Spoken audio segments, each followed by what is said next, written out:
Terima kasih kepada YB Shalina atas semangat belajar jamuan berbuka puasa pada petang ini dan telah menjadi rutin tahunan di mana setiap tahun majlis seperti ini akan diadakan bagi meraihkan serta menghargai jasa-jasa anggota balai. Keprihatinan dan kerjasama yang diberikan oleh pihak YB amatlah kami hargai. Terima kasih sekali lagi diucapkan kepada pihak YB Shalina Abdul Rashid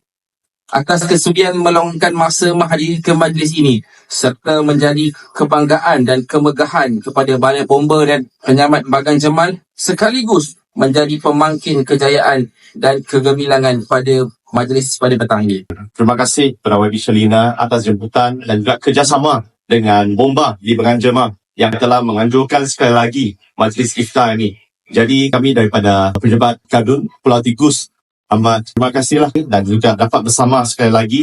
pada tahun ini dengan anda semua berbuka puasa